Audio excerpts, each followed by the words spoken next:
This are the consequences of the strike on the Russian airfield on March 23rd, located in Ivnya, Belgorod region, approximately 60 kilometers from the Ukrainian border. The strike was carried out using M30A2 rockets equipped with tungsten balls from the Himars MLRS. As a result of the strike, 4 Russian Aerospace Forces helicopters suffered critical damage, 2 Ka-52s and 2 Mi-8s. Шестой керосин тоже льется по звуку.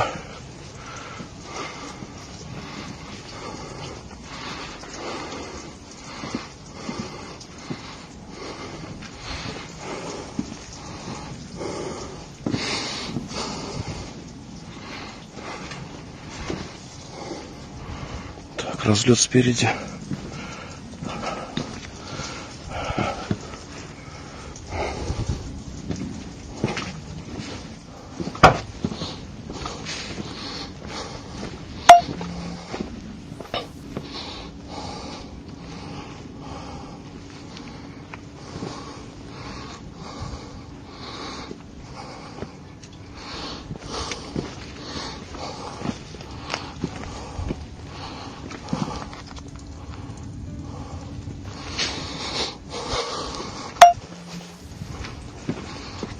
Да, сейчас перезвоню, подождите.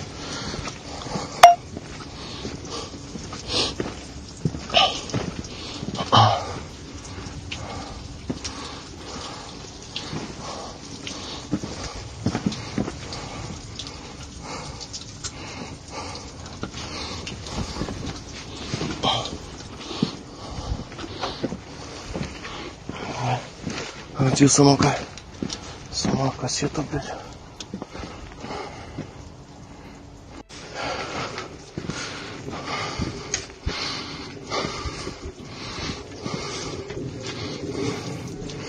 Керосин льется, блядь.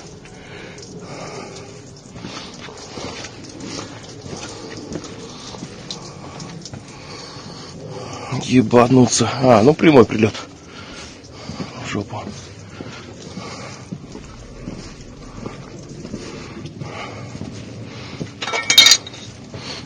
Угу.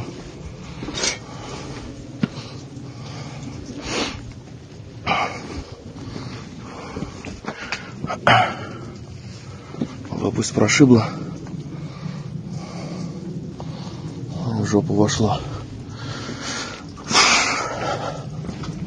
Так. Это 54-й. Ukrainian Defense Forces destroyed a convoy of Russian armored vehicles in the Novo-Pavlivka sector. The soldiers of the 3rd Mechanized Battalion of the Separate Presidential Brigade and the 31st Mechanized Brigade of the Armed Forces of Ukraine participated in eliminating the enemy. The Presidential Brigade's press service published a video of the combat operation. The enemy decided to take advantage of unfavorable weather conditions for reconnaissance to launch an attack on Ukrainian positions. According to the defenders, the Russians sent 3 infantry fighting vehicles with infantry and a swarm of motorcycles for a breakthrough. The published footage also captures a destroyed enemy tank. But the Russians failed to catch our defenders off guard. Together with the 31st Mechanized Brigade, the convoy was stopped and burned, the Armed Forces of Ukraine reported. FPV drones were used to target Russian armored vehicles in a convoy moving along the highway. As a result of the hits, the enemy vehicles were stopped and disabled or abandoned by the Russians themselves. The immobilized vehicles were finished off with drones to ensure the enemy could not recover, repair, or return them to combat use. After a successful drone strike, the ammunition inside the Russian tank ignited. The flames from the burning propellant charges even erupted through the tank's cannon. It is unknown whether the crew was inside at the time. The Ukrainian defenders needed some more time to deal with the remnants of the enemy infantry, who scattered into the surrounding thickets.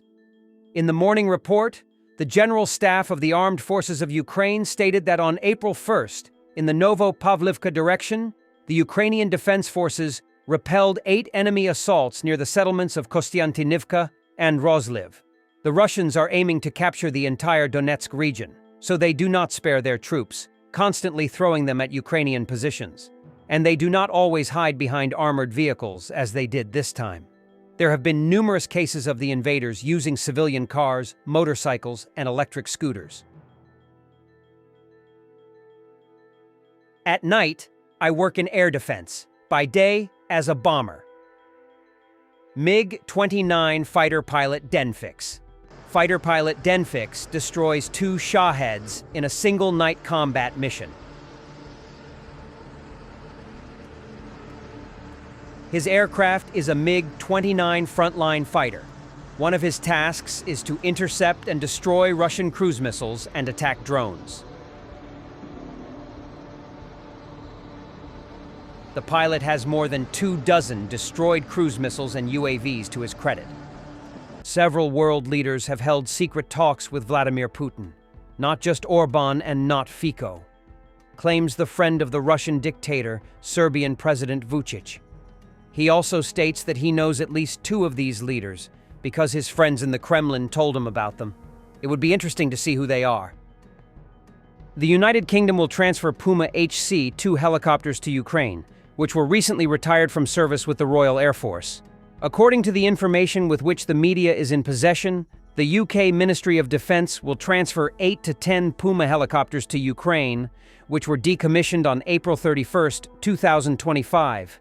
The last place of service for these helicopters was the 33rd Squadron and the 230th Squadron Royal Air Force, which used their helicopters in East Asia.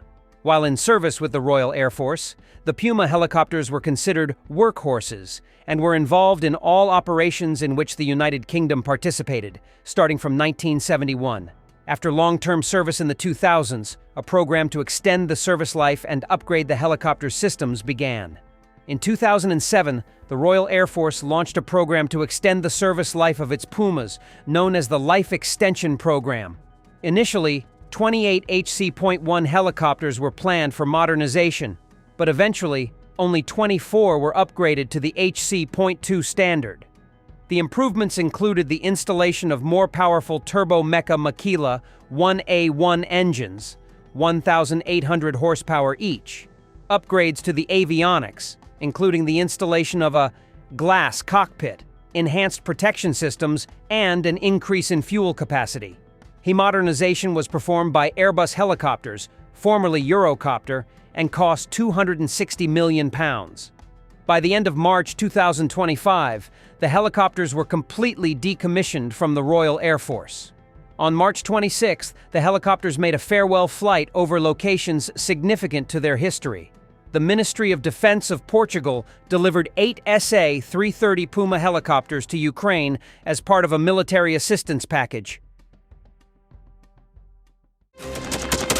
Thanks for watching, and don't forget to subscribe.